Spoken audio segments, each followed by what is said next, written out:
बिस्मिल्लाहिर्रहमानिर्रहीम। शुरू अल्लाह के नाम से जो बड़ा मेहरबान निहायत रहम वाला है। अस्सलाम वालेकुम गाइस। तो आज हम डिस्कस करेंगे project proposal, research proposal, thesis या फिर हमारे पास आर्टिकल, रिसर्च पेपर। इन सब में क्या डिफरेंस है, बेसिकली इन चीज़ों के बारे में हम डिस्कस करेंगे। तो सबसे पहले हमारे पास आर्टिकल क्या होता है। आर्टिकल मतलब ये हमारे पास कोई भी टॉपिक होता है किसी चीज़ पर भी, यानी कि ये हमारे पास साइंटिफिक कोई भी टॉपिक हो उसको हम कहते हैं आर्टिकल। आर्टिकल हमेशा साइंटिफिक टॉपिक का ही होता है।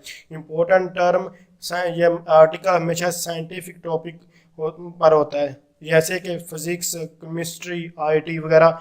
कोई भी टॉपिक इस किस्म का है, साइंटिफिक टॉपिक है, वो हमारे पास आर्टिकल में आएगा। दूसरी चीज़, अब हमारे पास रिसर्च प्रपोजल, थीसिस, इन सब में क्या फ़र्क है। इन अगर हम बात करें इन सब की, इन तीनों के लिखने के स्टेप सेम है, यानी कि हमारे पास प्रपोजल है, थीसिस है, या फिर प्रोजेक्ट है, या फिर रिसर्च पेपर है, कोई भी है, तीनों चारों हैं, या फिर आर्टिकल। इन सब का यानी कि लिखने का अगर मेथड कहा जाए कि मैं मेथड आपको बता चुका हूँ कैसे लिखते हैं, वो बिल्कुल सेम है इन सब का। फिर क्वेश्चन ये हमारे पास पैदा होता है कि यानी कि इनमें डिफरेंस क्या है। तो इनमें डिफरेंस जो है वो लेंथ का है। मैं फिर रिपीट कर रहा हूँ, इनमें जो डिफरेंस है वो लेंथ का है, यानी कि लेंथ का क्या डिफरेंस है वो भी मैं आपको बताऊँ। जो प्रपोजल होता है, यानी कि प्रपोजल प्रपोजल की लेंथ सबसे कम होती है। अगर हम जो है थीसिस की बात करें तो थीसिस की जो लेंथ होती है, यानी कि जो लिखा जाता है, वो उसकी लेंथ जो है सबसे ज़्यादा होती है। और अगर प्रोजेक्ट की बात की जाए तो इसकी जो लेंथ होती है वो हमारे, यानी कि जो प्रोजेक्ट की लेंथ होती है वो हमारे पास इन दोनों के दरमियान आती है। और अगर हम बात करें रिसर्च पेपर, वो भी इसी में आया था, यानी कि वो भी आपको मैं थोड़ी देर बाद भी बताता हूँ। जैसे कि अगर हम थीसिस की बात करें तो थीसिस हमारे पास कितने 100, अगर 100 पेजेस का है, तो इसका मतलब है जो हमारा रिसर्च पेपर है वो 7 से 8 पेजेस का होगा। यानी कि इस थीसिस की हिसाब से ज़्यादा होती है। लेकिन अगर इसकी रिसर्च पेपर से बिल्कुल ये दोनों डिफरेंट है, लेकिन फिर भी मैं आपको बता दूं तो ये हमारे पास इनके थीसिस अगर 100 पेजेस का है तो हमारे पास रिसर्च पेपर 7 से 8 पेजेस का। रिसर्च पेपर बिल्कुल एक डिफरेंट चीज़ है, लेकिन उसका लिखने का स्टाइल भी यही होता है। यानी कि जो हमारे पास रिसर्च पेपर वो 2 कॉलम्स में, यानी कि उसका राइटिंग वे उसका डिफरेंट होता है इन सब चीज़ों से।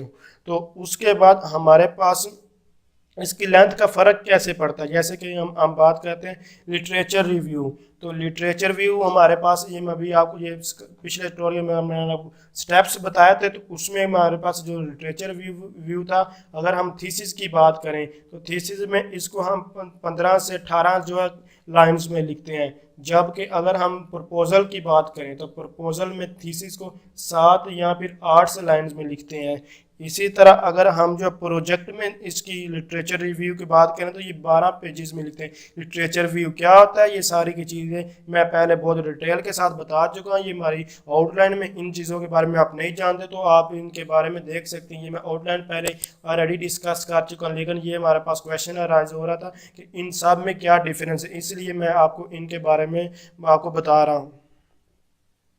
दूसरी चीज़ ये है कि जो हमारा प्रपोजल होता है, प्रपोजल में हमेशा हम बात ये करते हैं कि इसमें जो है जो फ्यूचर होता है उसकी बात करते हैं, यानी कि इसमें हम करेंगे। और दूसरा इम्पोर्टेंट पॉइंट ये है कि इसमें हम फास्ट एंड हार्ड रूल कोई भी नहीं होता, यानी कि हम कौन सा टूल यूज़ करेंगे, हम परफेक्ट, यानी कि कोई परफेक्ट चीज़ नहीं ये कहते कि यही हम काम करेंगे। हम कोई भी हम जो इसमें चेंजिंग फ्यूचर में कर सकते हैं, इसलिए हम इसको जो है बिल्कुल एक, अगर आप फिक्स रूल कहेंगे इसमें हम कोई भी बात नहीं, यानी कि नो पिन पॉइंट्स होता है जो रिसर्च यानी कि प्रपोजल होता है। लेकिन अगर हम बात करें थीसिस वगैरह तो इसमें कोई भी नहीं होता, ये हमारा लिखा जाता है जो ये कह रहे हैं कि प्रेजेंट में लिखा जाता है, मौजूदा दौर में जो भी, और ये ओरिजिनल होता है। जबकि जो प्रपोजल होता है वो हमारे पास वर्चुअली होता है। इसके अलावा ये इनके जो मेन जो डिफरेंस थे वो यही थे। और जो प्रपोजल यानी कि हमारे पास जो प्रोजेक्ट, सॉरी, रिसर्च पेपर आएगा तो रिसर्च पेपर भी हमारा जो है प्रेजेंट में होता है, यहाँ थोड़ा बहुत पास्ट में, तो इसमें हमारे पास फ्यूचर का कंसेप्ट रिसर्च पेपर में भी नहीं आता। तो इन सब चीज़ों में यही मेन डिफरेंस था। तो अगर आप समझते हैं कि वीडियो हेल्पफुल है, इसको लाइक कीजिए, और अगर आपको इसके अलावा या इनके सब चीज़ों के बारे में कैसे लिखते हैं, इनका कौन सा स्टेप, तो इसका कोई भी फास्ट एंड हार्ड रूल नहीं है, लेकिन जो मैं आपको पिछले ट्यूटोरियल में दिखा चुका हूँ कि ये इसको कैसे लिखा जाता है। मजीद आप अगर इसके बारे में जानना चाहते हैं तो आप कमेंट्स करें। Thanks for watching. अल्लाह हाफिज़।